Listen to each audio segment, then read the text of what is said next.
warahmatullahi wabarakatuh. Selamat kepada kita Rasulullah Sallallahu Alaihi Wasallam, keluarga dan sahabat beliau sekalian. Ya, kami hormati Bapak Ketua PWI Aceh, Tengku Nasruddin, kepada Bu Liza dan suami dan rombongan.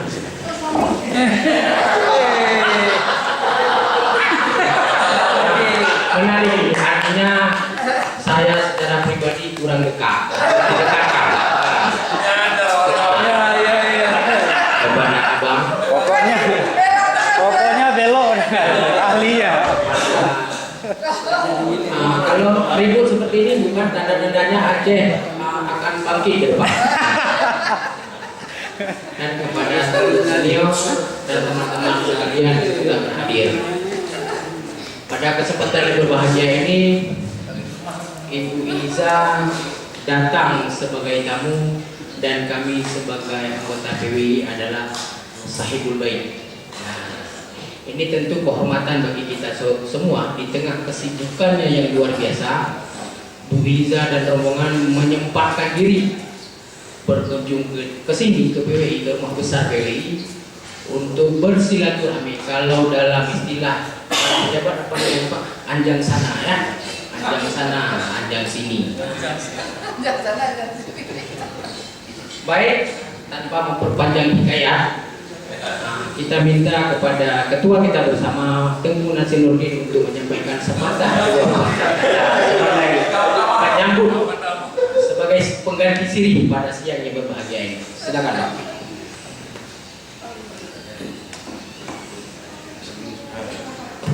Assalamualaikum warahmatullahi wabarakatuh. Sebelum saya memperkenalkan forum secara general, saya perkenalkan dulu moderator yang unik ini. Nama beliau Muhajir Juli, Pemret Aceh Keren. Beliau kocak dengan lagi lucu-lucunya, ya, lagi lucu-lucunya. Aset PWI. Dan aset PWI. 5 tahun ke depan kemungkinan berpeluang untuk mengganti yang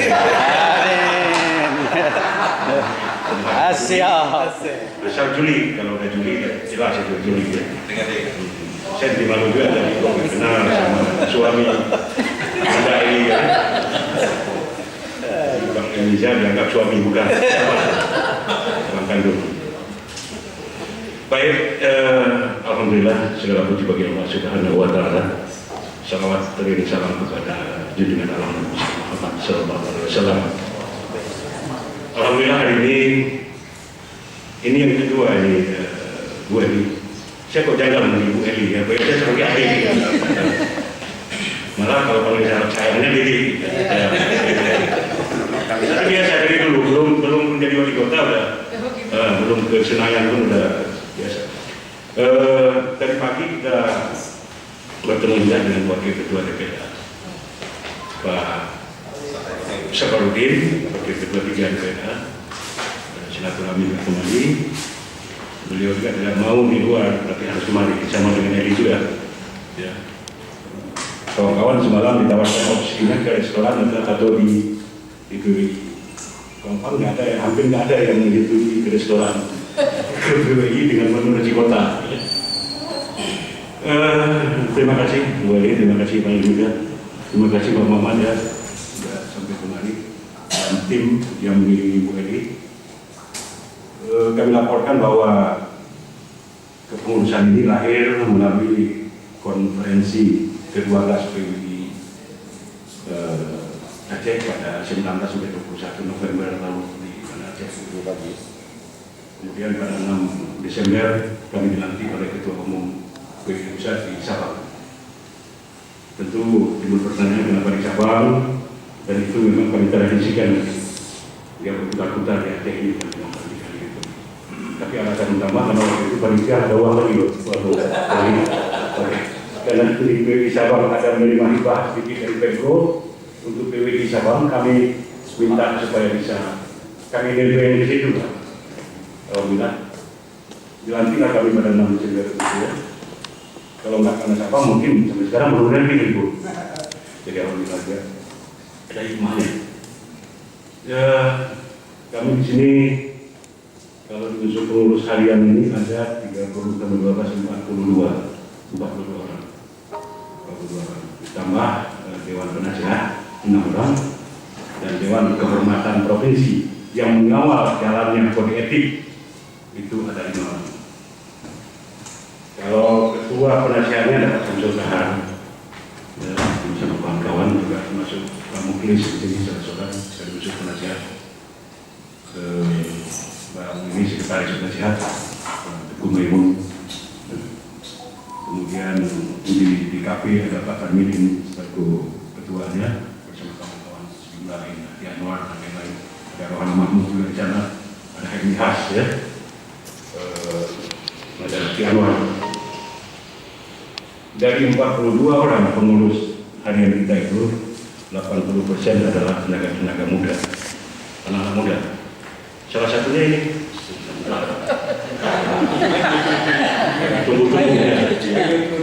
cucu-cucunya, dan saya berharap spirit dari mereka yang muda bisa memombakan semangat buat kami yang sudah lanjut ini.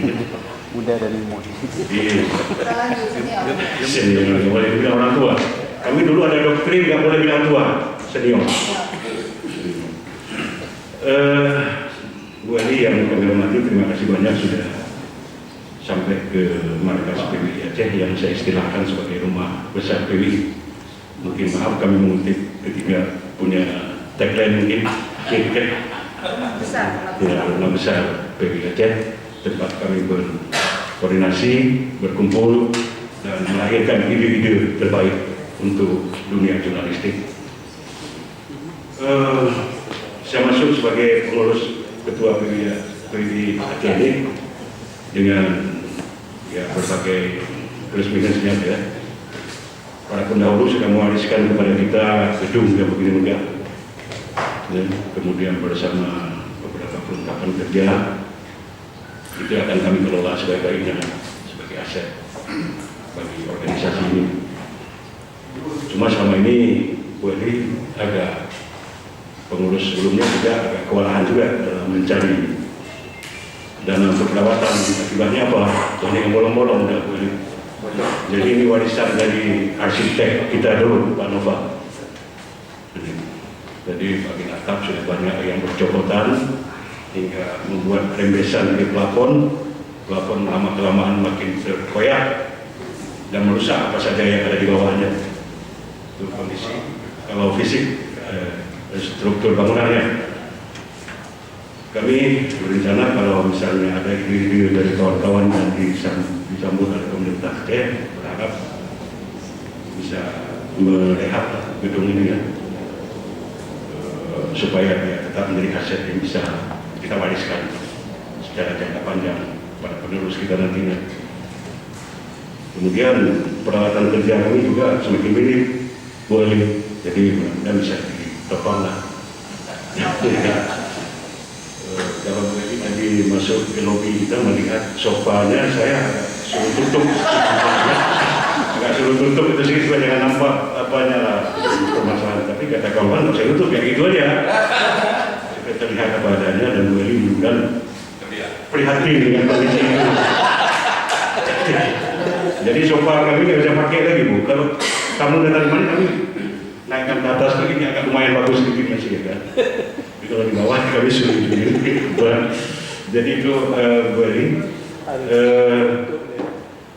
Tapi alhamdulillah kalau untuk kami butuh kemarin kami keluhkan bahwa kami kekurangan portable komputer PC ya, PC.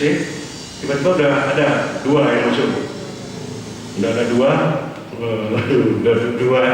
dua PC yang sumbangan, yang satu dari PAS Jakarta. Tiba-tiba kemarin aja Bapak Ketum PAS Jakarta itu Pak Hayar ya, kami silaturahmi kemarin dengan kawan ya. Saya sampaikan itu bantu satu kemarin. Tadi waktu ketua DPA kemarin bantu satu. Kami butuh 5 lagi. Itu dua itu belum mencukupi itu. Itu khusus komputer, yang lain-lain nanti kami bisa sulati aja.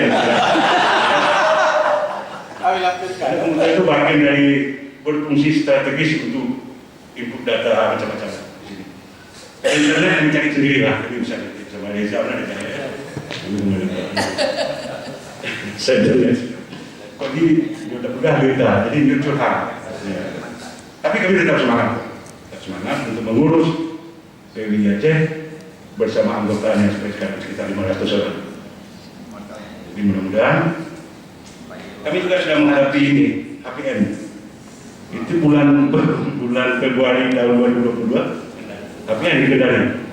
Sampai sekarang belum tahu di mana sumber anggaran untuk pemberangkatan kami. Karena kawan-kawan yang periode sebelumnya lebih fokus kepada konferensi itu, terabaikan agenda-agenda tahunan itu, APN misalnya.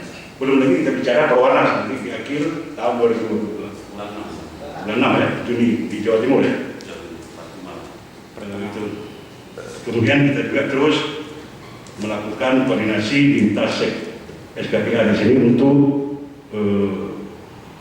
peningkatan kapasitas capacity building dari kawan-kawan wartawan melalui yang namanya mekanisme UKW, uji kompetensi wartawan. Itu di backup oleh Kominfo. Tahun ini juga disediakan anggaran untuk pendidikan untuk UKW. Jadi itu menjadi prioritas kita juga, UKW ya. Peningkatan kapasitas wartawan. Jadi kompetensi wartawan itu betul-betul bersertifikat. Jadi nggak ada lagi yang namanya wartawan abal-abal, wartawan tidak jelas, wartawan macam-macam. Saya pikir itu, dan di samping itu kita juga nanti ini pendidikan Ibu Bapak Nawin ya. Pendidikan ini Pak Saman. Pak, perlu saya perkenalkan satu persatu sebagai ketua ya. Pak Mama Saman ini wakil ketua bidang kesejahteraan ya. Temu hari ini boleh. Pak Mama Saman itu menghadapi Megang. Dekat Megang menurut beliau ini. Ya. Kemudian bidang pendidikan, wakil ketua pendidikan Pak Sari Kumar. Kawan saya sama Islami dulu. Wakil ketua mana ini? Siapa lagi ini? Ada Mulis? Mulis? Wakil ketua dan ya, ada 4 wakil ketua, yaitu Hanis Fadilah enggak.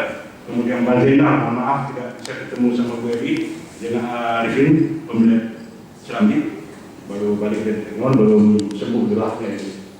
Jadi ini salam untuk kita semua. Aris juga sedang meeting room, meeting Zoom dengan direksi Jakarta dan sekarang belum siap-siap. Kemudian siapa lagi ya? Supriyadi. Oh ini.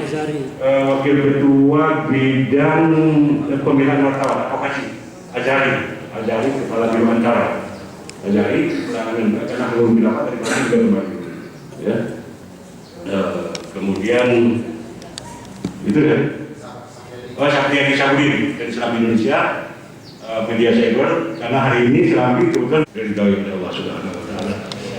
Saya pikir itu saja, dan kurang saya minta maaf, kami mohon arahan nanti dari kepada kami semua memberikan motivasi dan lain-lain untuk kami urus PWI ini sebagaimana amanah Undang-Undang Nomor 40 Tahun 1999 tentang pers dan kode etik jurnalistik serta kode etik perilaku wartawan bertambah baik ke depan. Assalamualaikum warahmatullahi wabarakatuh. Terima kasih kepada Pak Nasiruddin. Ini tadi bukan curhat kan, tapi lebih kepada memberitahukan kondisi. Nah, apalagi ketika pemimpinnya yang datang, kita perlu dan wajib menyampaikan kondisi yang sebenarnya. Agar pemimpin tidak salah mengambil kebijakan.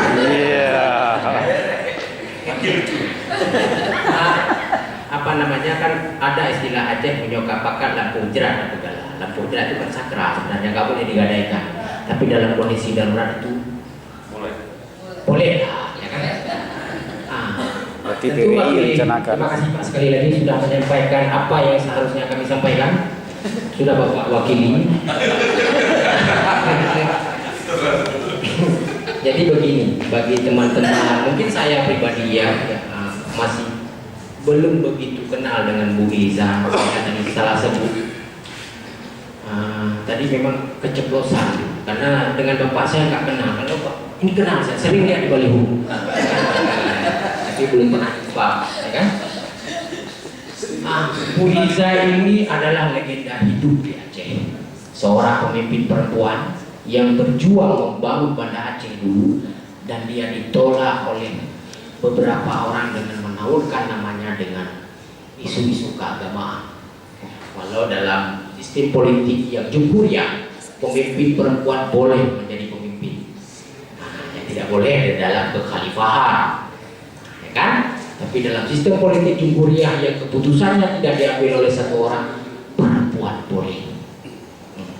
Begini Bu, mau saya sampaikan, ini mewakili kami semua, bahwa Aceh sekarang disebut-sebut sebagai daerah yang darurat keamanan perempuan, pemerkosaan anak, pemerkosaan ibu rumah tangga, dan lain sebagainya. Bahkan kemarin seorang kakek berusia 70 tahun memerkosa anak berusia 11 tahun. Ini kan sesuatu yang kalau dilihat dari sisi ilmu pengetahuan keagamaan, bahwa Aceh ini sebenarnya sudah rusak dari fondasi paling awal, yaitu keluarga. Perempuan yang hanya sekadar dilihat sebagai komoditi, tidak dikuatkan pengetahuannya, sehingga kita hari ini menuai ibu-ibu yang kurang pengetahuan tentang bagaimana berumah tangga. Kita selalu mengatakan bahwa perempuan ibu adalah madrasah pertama anak, tapi dalam praktiknya perempuan selalu mendapatkan porsi nomor 2. Kalau ada pilihan 3, maka dia dapat nomor 3. Demikian laporan awal Bu, sebagai pengantar diskusi. Mungkin nanti diskusinya akan melebar kemana-mana, tapi nggak apa-apa. Inilah pertemuan pertama, tentu banyak hal yang ingin disampaikan. Kepada ibu kami persilahkan dengan segala hormat. Assalamualaikum warahmatullahi wabarakatuh. Alhamdulillah, syukurillah, salatan wa salaman ala rasulillah wa ala alihi wa sahbihi wa mawala. Syukur kepada Allah dan salat kepada Rasulullah.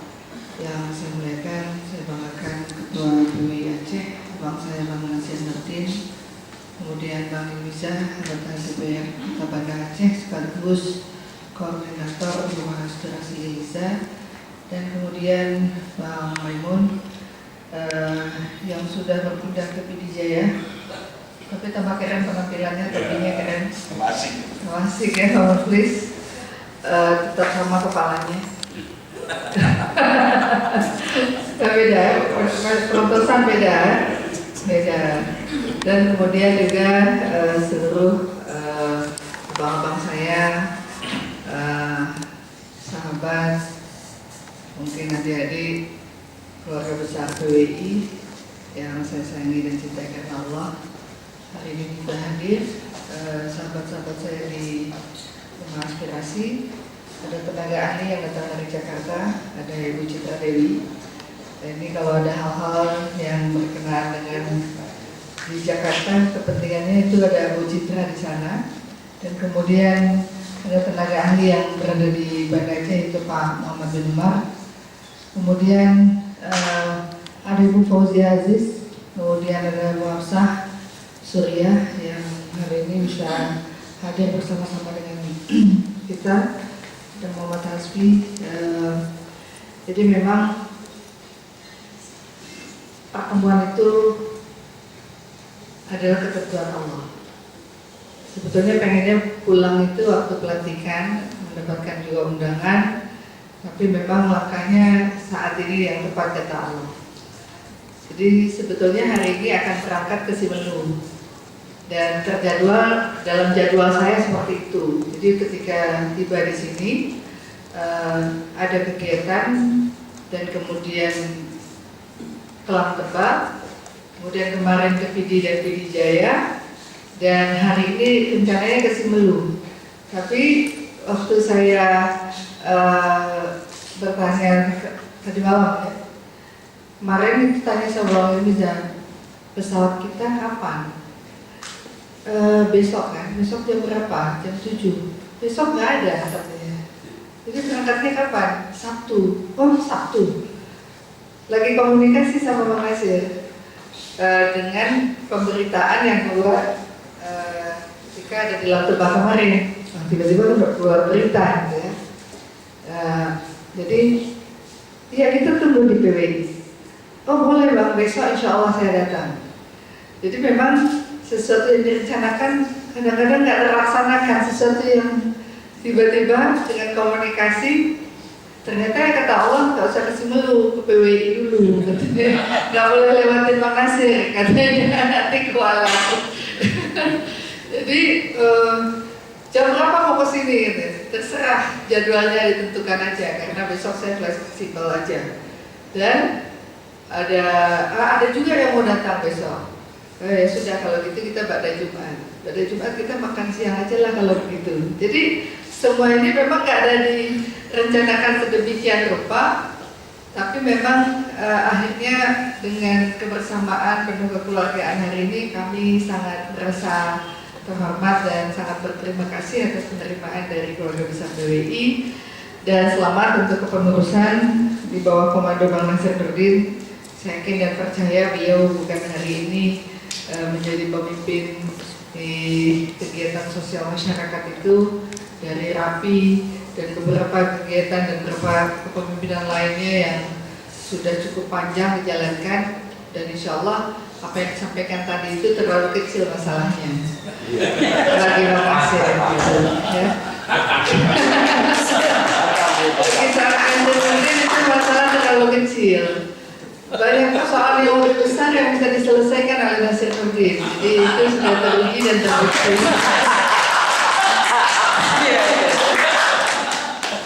Bang Nasir terkadang kita duduk lihat santai gitu ya, tapi kemudian pikiran terus berpikir.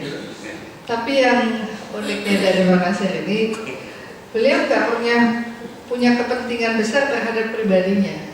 Jadi selalu kalau bicara tentang kepentingan kemaslahatan orang lain, ini menjadi menjadi ciri khas dari Bang Nasir. Dimanapun berada, kapanpun itu, selama saya bersahabat dengan Bang Nasir, ya sosok Bang Nasir ya seperti itu, ringan, mudah, dan nggak ada yang sulit bagi beliau. Tapi punya prinsip yang tegas dan keras, mungkin dalam hal-hal perjuangan terhadap kebenaran. Nah itu yang mungkin saya merasakan selama ini, dan ya pantas kemudian Allah menentukan hari ini menjadi ketua PWI. Yang jadi tepuk tangan buat Bang Nasir. Kalau saya juga kalau komunikasi sama Bang Nasir nggak berat-berat amat dan nggak intens, tapi setiap komunikasi ya kita dengan hati, bukan karena kepentingan, selalu karena persahabatan, persaudaraan. Jadi memang hubungan itu tidak pernah putus. Inilah bedanya kalau kita bicara tentang hubungan tali hati karena Allah dengan hubungan dengan kepentingan. Kalau misalnya Bang Nasir sering angkat berita tentang saya juga nggak pernah kasih apa-apa itu Bang Nasir gitu ya. Tapi Bang Nasir mengangkat ini penting diangkat ya diangkat gitu. Malah beliau sering mengingatkan ini penting gitu. Dan ya ini kan bisa menjadi contoh juga bagi semua yang muda-muda di sini. Kalau Bang Maimun nggak usah ditanya lagi gitu ya. Di dalam TVRI ujiannya juga berat gitu ya, sampai ya kita tahu bagaimana keberadaan TVRI di Aceh. Dan alhamdulillah lebih kurang dari tanggal 1 bulan 10 2019 saya dilantik sebagai anggota DPR RI. Ini memasuki tahun ketiga. Dan banyak hal mungkin yang saya dapat di sana beda ketika menjabat sebagai anggota DPR Kota, Wakil Wali Kota dan Wali Kota, ketika duduk di DPR RI sebagai lembaga negara. Yang pertama, secara politik, keberadaan partai politik itu sangat terasa di lembaga parlemen itu. Kita bisa membawa atribut partai di dalam lembaga tersebut. Bahkan di ruang kerja kita bebas juga menggunakan atribut-atribut yang ada. Tapi kalau di Kota Banda Aceh dulu kan nggak boleh, karena DPRK dan DPRA bagian dari pemerintah. Jadi kalau kita pakai atribut partai disorot. Kalau di sana ya cek aja, mau pakai warna, mau pakai baju partai, silakan aja gitu ya. Karena Nah, inilah bedanya. Dan kemudian kerja. Kalau dulu sebagai wali kota, ya waktu wali kota saya nggak pernah yang namanya tiba-tiba drop, impus, gerak cepat mau balik lagi ke kantor itu nggak pernah. Tapi di Jakarta ada 2 kali saya mengalami hal yang seperti itu. Ternyata berat sekali gitu. Jadi anggota DPR RI kalau kita mau melakukan tugas-tugas di DPR. Jadi mungkin Tiara Mata Najudan yang waktu lihat foto tangan saya lagi dihapus, kenapa gitu? Terus tiba-tiba kok udah lagi ada di gedung gitu. Ya inilah uniknya gitu. Saya minta dok, pokoknya saya gimana pokoknya caranya saya bisa sehat, pokoknya cepat saya perlu kerja lagi, balik lagi. Nah, karena memang dibutuhkan tenaga ekstra dan kedisiplinan untuk banyak membaca juga gitu ya. Kalau dulu banyak yang bacain, sekarang harus banyak membaca. Ada Desitra mungkin yang bantu dan teman-teman tenaga ahli, tapi itu kan semua nggak cukup. Dan kita di sana terasa betul kalau kita harus benar-benar bisa menguasai banyak hal walaupun sedikit. Jadi kalau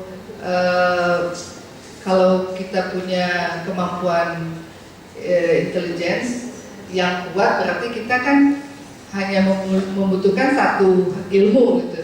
Tapi ini kan lebih banyak ilmu gitu, karena pembahasan itu cukup luar biasa. Karena saya duduk di Komisi 10 dan Komisi 10 itu ada mitra kerjanya Kemendikbudristek, kemudian Kemenparekraf, kemudian Pemuda dan Olahraga, kemudian Perpustakaan Nasional. Nah, belum lagi saya dipercaya sebagai badan legislasi, anggota badan legislasi. Dan kalau sewaktu-waktu dibutuhkan, karena fraksi P3 itu hanya 19 orang, maka saya bisa di BKO-kan tiba-tiba, kayak kemarin saya di BKO-kan di BAKN gitu ya, Badan Keuangan Negara. Jadi, nah ini tiba-tiba nanti bisa berpindah komisi seketika gitu ya. Ini uniknya gitu, kalau di DPR RI kita bisa di BKO-kan, ditugaskan seketika di tempat yang bukan menjadi tugas kita. Jadi makanya kita harus siap dengan segala macam disiplin latar belakang ilmu di setiap komisi yang ada. Dan Ketua Umum kita juga meminta agar kita benar-benar 19 itu mewarnai DPR RI layaknya 99 orang. Jadi saya bisa lari dalam satu waktu, apalagi kalau sekarang virtual, kalau saya nggak angkat telepon, mungkin kadang nggak balas WA, kadang nggak aktif di dalam grup, itu mohon dipahami. Di era pandemi sekarang ini, era digitalisasi, itu perangkat yang ada terus bertambah gitu.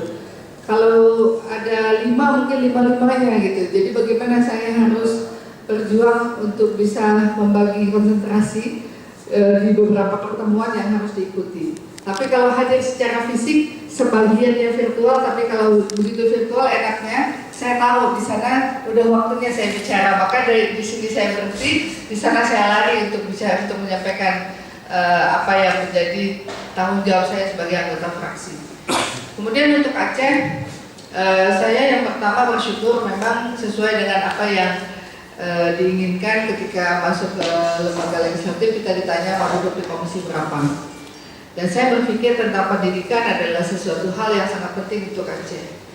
Tidak cukup Banda Aceh yang sudah cukup baik mungkin dari sisi prestasi di pendidikan, tapi kemudian kan kalau misalnya mantan pimpinan daerah biasanya duduk di komisi 2, di mana mitra kerjanya ada 15 mitra kerja. Bicara tentang pemerintahan termasuk KPU ya, Bawaslu, semua dari situ, Kemenpan RB, Mendagri. Saya bilang kalau itu sih reformasi birokrasi kita udah jalanin, udahlah gitu kan, mana yang lebih penting. Dan ternyata ketika saya memilih di Komisi 10 bicara tentang pendidikan, hanya satu-satunya dari Aceh yang ada di Komisi 10. Jadi satu-satunya yang ada di Aceh di Komisi 10 ini, sebetulnya komisi ini sangat strategis. Kalau bisa ada lebih baik gitu. Karena yang pertama, program untuk bantuan beasiswa ini kan sangat dibutuhkan ternyata di masyarakat kita. Banyak masyarakat kita yang sangat butuh bantuan beasiswa. Dan kemudian juga untuk KIP kuliah, jadi beasiswa untuk anak-anak kuliah gitu ya. Kemarin saya menyerahkan beasiswa untuk PD dan PD Jaya, kemudian juga ada wilayah Simelu besok ini, dan kemudian kerjasama dengan beberapa universitas. Dan KIP kuliah ini ketika mereka terima, kalau misalnya sertifikasi di fakultasnya itu udah grade A, maka dia akan mendapatkan sampai 75 juta rupiah sampai dengan selesai. Nah, artinya setiap tahun kita memberikan anak Aceh itu untuk bisa berkuliah sampai dengan selesai. Jadi bukan setiap tahun diserahkan, tapi sekali terima dia akan terima sampai dengan selesai. Belum lagi kita juga bisa merekomendasi kalau anak-anak yang akan lanjut ke S2, ada yang S3, dan beberapa selama ini banyak yang kita dukung, kita bantu, dan mereka bisa melanjutkan kuliah. Dan kuliah itu bukan hanya uang kuliahnya yang dibayar, tapi biaya makannya juga diberikan. Jadi ini kan akan sangat meringankan dan memudahkan, karena ternyata yang membutuhkan program ini cukup banyak gitu jumlahnya, dan alhamdulillah mungkin kita hampir 3.000 yang sudah kita serahkan untuk anak-anak untuk bisa berkuliah di level dari pertama masuk. Kemudian ada juga UKT, jadi anak-anak yang berprestasi kita bantu, walaupun UKT itu hanya diterima setiap setahun sekali, dan itu hanya sekali dia terima selama dia menjalankan kuliah. Dengan Kemenpora beberapa kegiatan kita kerjasama dengan organisasi kepemudaan, dan juga dengan ada beberapa bantuan juga untuk alat-alat peralatan olahraga dan sebagainya, semua sudah kita salurkan gitu. Jadi di pariwisata mungkin dengan CHSE ada kegiatan BIMTEK dan sebagainya. Ya, mudah-mudahan nanti ke depan dengan PWI juga kita akan bisa bekerja sama gitu ya, untuk meningkatkan kapasitas dari teman-teman wartawan. Kita akan bicara bagaimana sih sebetulnya kalau dari sisi jurnalis, dan nanti kita mempotret tentang kepariwisataan misalnya, tema dan sebagainya nanti kita akan bisa carikan, tapi dan nanti pesertanya semuanya bisa dari PWI. Dan itu terserah nanti Bang Nasir Nurdin siapa yang akan dihadirkan gitu. Dari jumlah nanti yang kita lihat program ke depan itu mungkin salah satu BIMTEK juga bisa kita laksanakan bersama dengan PWI, karena memang kita ingin sebetulnya memajukan wisata di Aceh ini.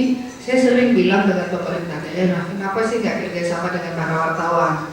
Jadi terasa betul kalau kita bekerja sama dengan baik pewarta foto ataupun pewarta media secara berita gitu ya, pasti mereka bisa memotret akan lebih lebih terukur bagaimana sebelumnya, bagaimana sekarang, dan kemudian apa yang menjadi kendala dan persoalan. Jadi kalau potret kita kan kadang terbatas. Kalau wartawan ini memang mencari berita gitu kan. Nah, jadi hal-hal seperti ini kalaulah mungkin kebutuhan yang disampaikan oleh Bang Nasir Nurdin, kalau pemerintah Aceh memenuhi itu kan memang nggak ada apa-apanya gitu, dibanding dengan apa kontribusi yang diberikan oleh teman-teman wartawan gitu. Dan hari ini sebetulnya pemerintah harus melihat, harus memberikan ruang dan peluang gitu untuk para wartawan itu bisa lebih profesional dalam bekerja dan di-upgrade, dan sampai mereka bisa mendapatkan kepercayaan dimanapun mereka berada, baik secara mereka bekerja di sebuah kelembagaan maupun punya lembaga online dan sebagainya, bahkan bisa ditempatkan di tingkat nasional bahkan internasional. Kan kita bangga ya kalau ada wartawan-wartawan kita, pewarta media kita ini yang bisa diangkat anak-anak Aceh gitu ya, tapi bisa tidak hanya berada di Aceh gitu. Kan kita lihat saja kayak kemarin misalnya tentara di anak Aceh, kemudian ada di Somalia gitu ya. Hal-hal seperti ini kan sesuatu hal yang bisa mempercepat dikenalnya wilayah kita dari orang-orang hebat ini, dan pastinya kalau mereka punya kemahiran, punya keterampilan, pasti nggak akan pernah lupa dengan daerahnya gitu. Dan kadang hal-hal yang seperti ini tidak dilihat menjadi sebuah peluang besar. Kalau dulu ketika saya menjadi wali kota, kenapa terus giat melakukan inovasi? Karena saya yakin dan percaya ketika inovasi itu diakui, dirasakan manfaatnya, itu kan akan mendatangkan banyak orang untuk belajar di sini. Akhirnya kita juga menjadi menjadi laboratorium untuk inovasi. Dan ketika itu menjadi laboratorium inovasi kerjasama dengan LAN dan sebagainya, bahkan yang Lemhanas itu akhirnya untuk tempat pembelajaran itu adanya di Banda Aceh. Dan untuk ikut untuk kegiatan untuk pejabat itu ikut pelatihan, justru pelatihannya di Banda Aceh. Nah ini bayangkan saja kalau mereka datang ke sini bukan hanya wisatawan sebagai orang yang menikmati destinasi kuliner dan sebagainya, tapi justru mereka mendapatkan ilmu di sini dan stay-nya akan lebih lama gitu. Jadi strategi-strategi yang seperti ini harus diangkat, harus didorong agar Aceh itu akan lebih cepat gitu. Kita paham betul. Kalau wartawan ini kan kalau udah potret dia tajam, ya tajam sekali tulisannya, tajam sekali potretannya, karena semuanya bisa membicarakan, bisa bicara secara apa adanya gitu. Dan ini penting apalagi sekarang kalau rekam jejak digital itu kan benar-benar terekam dengan cukup baik. Kalau tadi kita mendengarkan dari Pak Pak Muhajir mengatakan ini Aceh ini gimana nih gitu tentang kekerasan. Kemarin banyak perempuan melakukan demonstrasi ke DPRA yang diterima oleh Ibu Darwati Ageni. Ya tentu ketika perempuan sudah mulai turun ke jalan, ini warning bagi pemerintah dan masyarakat kita. Dan ini sebuah kepiluan,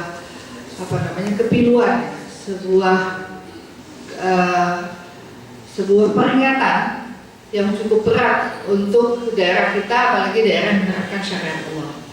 Nah, memang daerah syariat itu bukan berarti tidak akan ada pelanggaran, bukan tidak ada lagi kesalahan. Ya, kalau kita bicara tentang di Timur Tengah juga masih tinggi, ada tentang hukum potong tangan, hukum rajam dan sebagainya itu juga dilakukan. Tapi kan ini menjadi cemeti besar itu yang untuk Aceh yang memang basis yang harus dibangun adalah membangun akhlak dari masyarakat kita. Nah, saya di Komisi 10 yang hari ini dari Kementerian Kemendikbud itu mengusung tentang Merdeka Belajar, Kampus Merdeka, dan ini sebetulnya membuka kesempatan dan merupakan challenge untuk Aceh, di mana dari pendidikan usia dini itu harus dipertebal, diperkuat dari basis pendidikan agama gitu. Karena itu diakui. Kalau Aceh besar misalnya ada sekolah terpadu, Banda Aceh mungkin ada diniyahnya. Kemudian ada wilayah Pidijaya juga sudah menginginkan agar untuk adanya pendidikan hafiz di setiap sekolah dan sebagainya. Saya mengatakan saya senang dengan program hafiz, tapi saya lebih senang kalau program pembangunan akidah dan pemahaman Quran dan pengamalan Quran dan hadis ini lebih diutamakan. Banyak orang bisa baca Quran tapi dia nggak tahu arti makna Quran. Banyak orang tahu hadis tapi hanya menghafal hadis untuk bisa menyampaikan ceramah dan bicara gitu. Tapi dalam implementasi akhlak, ya sebagaimana kita lihat anak-anak kecil di Jepang gitu, mereka selalu dididik itu diawali dengan pendidikan penguatan karakter akhlaknya dulu gitu. Kemudian baru diisi dengan ilmu pengetahuan. Nah, hari ini kita ilmunya duluan dikejar. Saya punya anak mungkin yang kecil di rumah, usia SD masuk kelas 1, terus ibunya langsung bilang, Bunda, ini dia harus les, harus bahasa Inggris, harus ini, harus itu gitu. Jadi memang ini ya memang mindset dari masyarakat kita seperti itu. Saya bilang anak-anak itu dari usia sekarang dia harusnya lebih banyak bermain, dan saat bermain itu harus sampaikan cerita-cerita tentang bagaimana Islam, cerita Rasulullah, sahabat, terus bagaimana kita melihat, oh dia baru paham gitu. Kalau dia happy, dia senang, dia akan lebih banyak menyerap ilmunya. Bahkan kita juga membantu APE untuk PAUD-PAUD di Aceh, itu dikhususkan. APE yang diserahkan ke Aceh ini akan berbeda dengan APE yang diserahkan ke daerah lain yang bukan daerah syariat. Karena apa? APE yang kita bantu untuk bermain anak-anak di PAUD itu juga bernuansa permainan secara Islam, gitu ya Bu Citra ya. Jadi memang dengan keberadaan kita bisa memperkuat apa sebetulnya yang menjadi local wisdom yang memang harus diperkuat, diperdalam. Nah kan kita ingin pemerintah dalam hal kekerasan ini betul-betul memberikan perlindungan seluas-luasnya. Kami kemarin baru menyetujui untuk pengesahan RUU tindak kekerasan terhadap perempuan. Dan yang menjadi poin penting bagi P3 adalah yang terpenting bagi kami RUU ini adalah RUU yang tidak bertentangan dengan norma agama dan norma adat budaya. Karena memang norma agama sesuatu yang penting. Kita tidak ingin ketika RUU itu keluar, kemudian memberikan peluang untuk bisa melakukan perzinahan dan kemudian justru LGBT membuka ruang untuk keberadaan LGBT karena memang tren kehidupan hari ini sudah terlalu banyak yang berubah gitu. Kalau dulu juga dengan media kita hanya satu arah, sekarang kan sudah dua arah dan semua orang bisa berkomentar dan sebagainya. Begitu juga dengan perilaku. Nah, keberadaan kami di fraksi Partai Persatuan Pembangunan itu mempertegas itu dan kita sudah menyampaikan hal itu. Alhamdulillah menyangkut tentang LGBT dan tentang perzinahan itu sudah diatur oleh di RKUHP yang sedang dibahas di Komisi 3 dan kita meminta mendorong agar segera untuk disahkan. Jadi seiring dan sejalan lahirnya rancangan undang-undang tindak kekerasan perempuan kemudian diiringi dengan RKUHP untuk lahirnya larangan perzinahan dan maraknya LGBT di Indonesia ini. Jadi ini kan penting itu kita keberadaan kita di situ benar-benar untuk membangun kemaslahatan, membangun peradaban Indonesia. Dan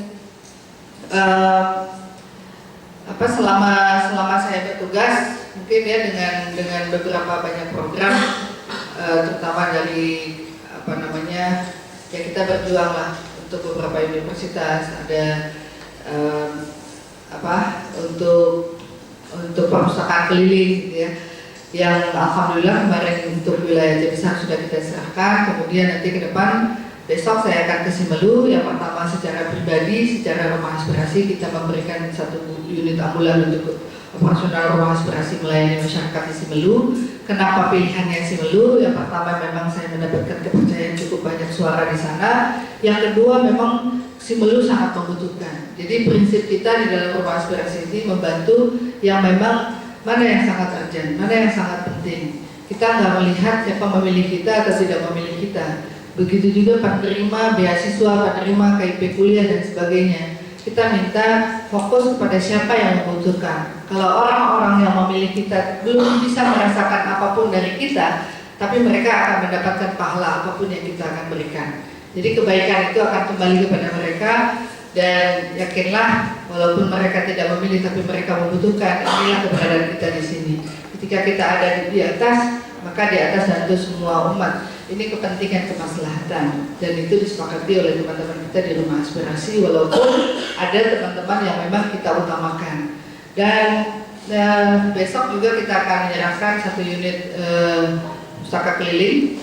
Kemudian saat kemarin pandemi melanda Indonesia, kita tahu persis Simelu itu punya kendala. Saat saya berkampanye di sana, sinyal nggak bisa. Jadi kalau mau telepon mau ngapain nggak bisa. Saya sempat tidur di Lewak Hulu. Lewak Hulu itu dari Sangiran, saya naik rakit ke Sangiran, kemudian pulang dari Sangiran, saya nggak bisa balik ke Sinabang karena terlalu jauh. Maka saya menginap di rumah warga di Lewak Hulu. Dan di sana itu nggak ada sinyal dan kemudian masyarakatnya memang masih sangat-sangat prihatin. Saya tinggal di rumah warga yang saya baru kenal hari itu dan kemudian mereka menawarkan untuk bisa tinggal di rumah mereka dan kami tinggal di sana. Dan rumah itu toiletnya aja hanya pakai gorden biasa, kamar yang saya tidur juga hanya pakai gorden biasa. Jadi saya tidur pakai mukena gitu. Jadi hal-hal seperti itu, dan makanya saya harus sering lebih balik lagi ke sana gitu. Dan besok ada 3 wilayah, 3 daerah yang kita bantu untuk pembangunan tower. Jadi saya minta kepada Pak Bupati waktu itu, Bang, bikin surat, saya akan berjuang. Dan alhamdulillah tower itu sudah selesai dan akan kita resmikan bersama-sama dengan Pak Bupati. Dan kemudian juga ada PIP, ada APE, ada TIK yang juga akan kita serahkan ketika kita ada di sana. Dan beberapa janji lah, ada kecil-kecil baju-baju ibu-ibu pengajian. Biasa ibu-ibu pengajian tuh mintanya baju terus gitu ya. Tapi mudah-mudahan rajin mengaji. Dulu kayak di Banda Aceh, dulu untuk bagi-bagi baju itu nggak diserahkan oleh wali kota gitu ya. Kita berikan kepada anggota dewan. Jadi anggota dewan lah yang bagi-bagi baju buat ibu-ibu karena perlu konstituen. Jadi awalnya itu kan hanya suka dengan baju. Tapi hari ini ibu-ibu di Banda Aceh pengajiannya udah luar biasa, dari lorong ke lorong, dari kampung ke kampung. Yang tadinya waktu Ramadan kami sama Bu Hafsah ini keliling sama Bu Fauziah hanya 5 orang gitu ya, tapi sekarang udah ramai dan bahkan makmur lah di Banda Aceh ini. Ya mudah-mudahan di daerah-daerah lain dengan modal mungkin memberikan spirit baju, tapi semangat akhirnya kayak Mama Dedeh gitu, jadi ikut hadir di sana. Jadi memang ya kan. Jadi memang begitu yang bisa saya sampaikan. Sekali lagi saya mengucapkan terima kasih untuk sofa, insya Allah Bang akan kita bantu. Kemudian juga nanti Pak Muhammad bisa untuk tahun depan mungkin ada perangkat-perangkat apa yang bisa didukung, dibantu, nanti koordinasi dengan Bu Nasir. Jadi Bu Citra udah ketawa juga di sana. Pokoknya insya Allah saya doakan PWI ini terus maju. Nanti kita juga akan sounding kepada siapapun yang bisa membantu. Sebetulnya memang untuk bangun gedung PWI ini nggak begitu sulit sebetulnya. Hari ini mudah-mudahan dengan kehadiran saya di sini akan hadir banyak pejabat di sini, bahkan berlimpah ruah bantuan dan dukungan, nggak cukup buka kantor baru. Gitu. Ya. Jadi buka cabang di kabupaten kota ya. Kan nggak ada yang nggak mungkin Bang Nasir ya. Insya Allah saya doakan di tangan Bang Nasir Nurdin yang pemikiran dan hati dan tangannya itu dingin. Insya Allah Allah mudahkan segala ikhtiar yang ada. Walaupun calon-calon lain jelas juga, ini pasti Bu Eliza bantu Bang Nasir. Saya bilang jawabannya pasti berarti memang udah sinyalnya harus ke sana kan gitu. Tapi sebetulnya yang lain kenapa nggak bilang sih? Kalau bilang kan minimal orang pasti ada gitu. Karena semuanya abang saya, ada Bang Joni. Jadi maju yang itu juga kan. Nah artinya memang kalau saya semuanya dekat, semuanya sahabat. Tapi kata Allah ada yang lebih layak dan pantas hari ini. Maka semuanya siapapun yang belum terpilih sebetulnya ini rumah kita gitu. Ini rumah kita bersama. Ini misi kita bersama. Jadi kalau saya nanti ketemu Bang Joni, saya ketemu juga dengan Iranda, saya ketemu juga dengan Ayi ya. Jadi ya kita pokoknya inilah gabung balik lah di sini kan. Ini bukan partai politik, ini hanya untuk bagaimana memperteguh keberadaan para wartawan, dan kemudian untuk happy siapapun terpilih ya ini adalah kebersamaan intinya. Jadi mungkin itu yang bisa saya sampaikan. Sekali lagi kami mohon maaf sekali dengan segala kesederhanaan kehadiran kami ini. Tapi insya Allah mudah-mudahan komunikasi, koordinasi, apapun tadi yang disampaikan Bang Nasir, yang bisa kita dukung, kita akan dukung, yang bisa kita bantu, akan kita bantu. Mungkin ini terima kasih sekali lagi atas kesempatan dan waktunya. Mohon maaf atas segala kekurangan. Wa'alaikumsalam Assalamualaikum warahmatullahi wabarakatuh. Terima kasih kepada Bu Liza yang beberapa waktu lalu disebut dipanggil Bunda. Bunda, ya menarik nih. Nah, pada akhirnya kan dalam ilmu komunikasi itu bertemunya mata penting. kalimat bisa disalah terjemahkan, penyampaian dari jauh bisa menimbulkan praduga yang berbeda, tapi bertemu mata akhirnya kita mendapatkan sofa. Kan begitu. Iya, Bu Iliza telah baik. Oh, alhamdulillah, dia dapat berangkat. Keren. Tapi ada satu tadi, Bu Iliza mengatakan mungkin di tahun depan masih bisa berkompetisi lagi. Saya mungkin kami yang muda begini, udahlah, yang tua-tua udahlah. Jangan lagi maju. Begini kalau panasnya sekarang satu minggu lagi nggak apa-apa kan? Nah. Begini dia, Aceh ini sudah terlalu lama macet kepemimpinan, artinya tidak ada regenerasi yang serius. Kenapa kita seperti apa yang kau tabur itulah yang akan kau tuai, begitu dia. Ketika yang ditabur terlalu lama, maka yang akan lahir nanti benih-benih yang sudah, kalau bahasa itu apa namanya, benih-benih yang sudah gagal mekar karena terlalu lama ditabur. Nah ini bahaya.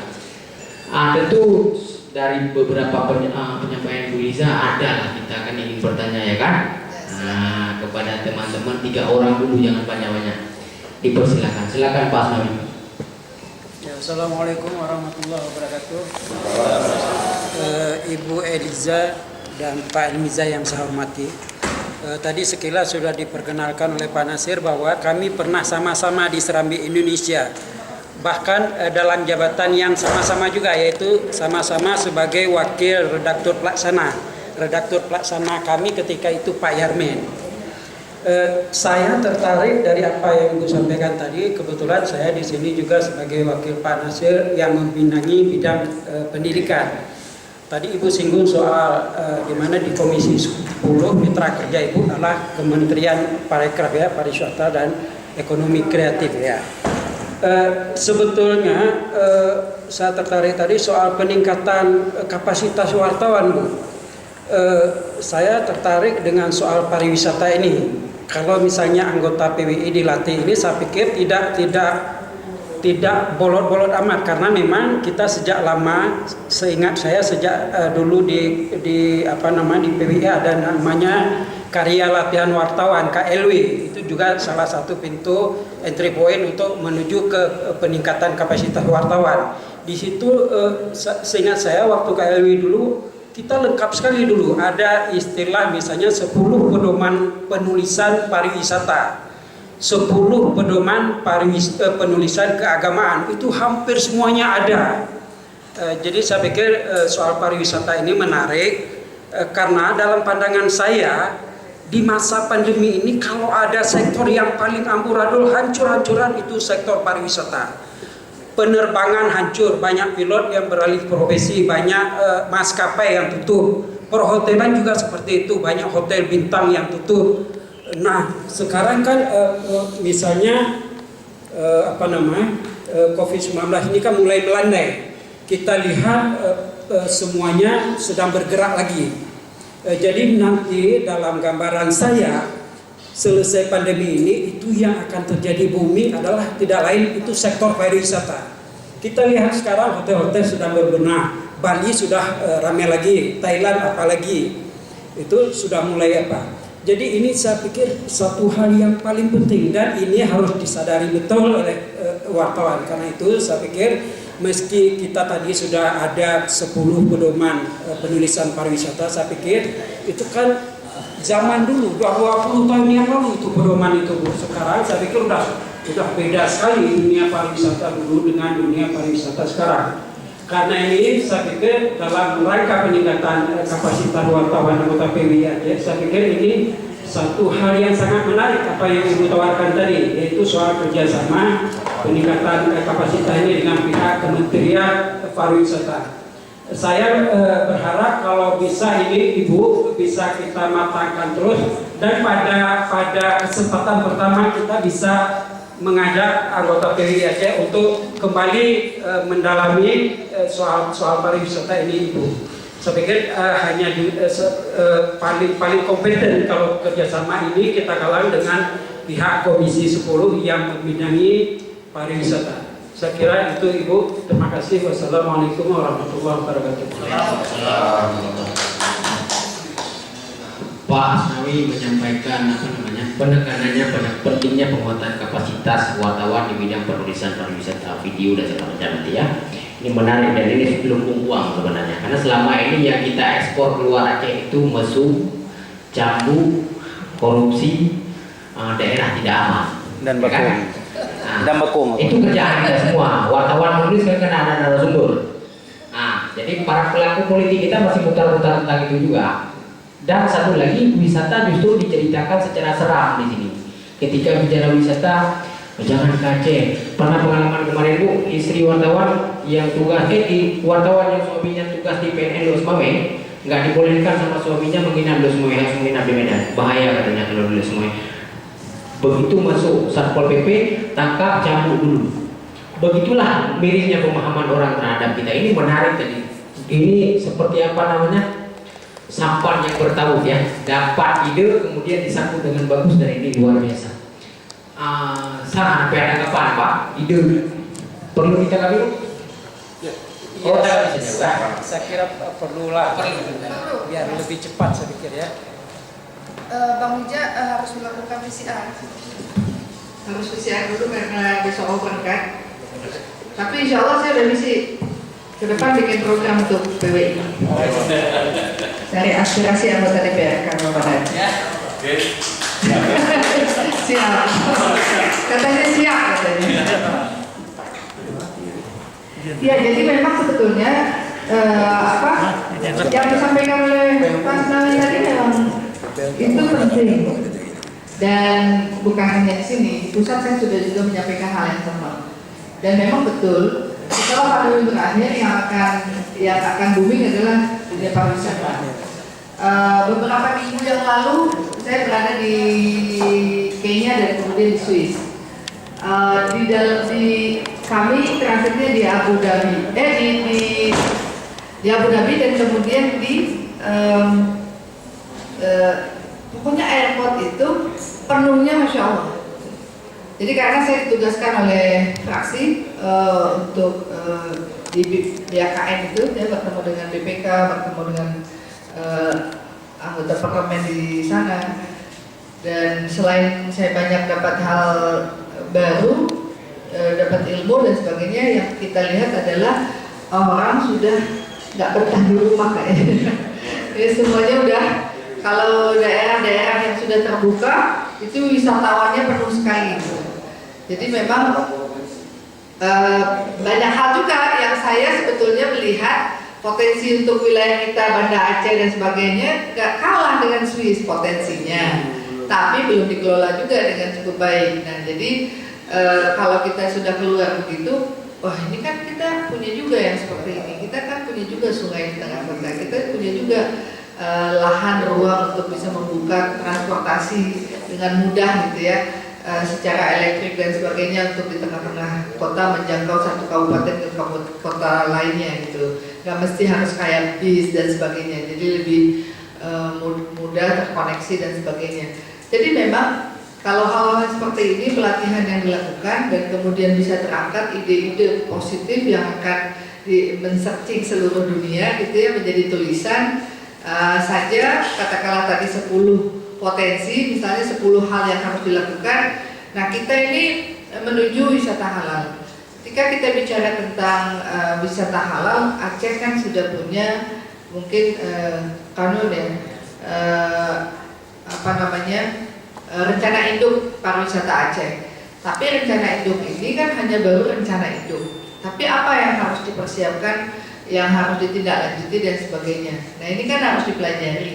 Nah kalau penulis itu wartawan pasti akan lebih mudah, dan kemudian mau belajar kemana, dapat narasumber dari mana, kan akan lebih kaya gitu. Tulisannya juga akan lebih kaya. Mau itu diperlombakan oleh pemerintah juga punya peluang gitu ya.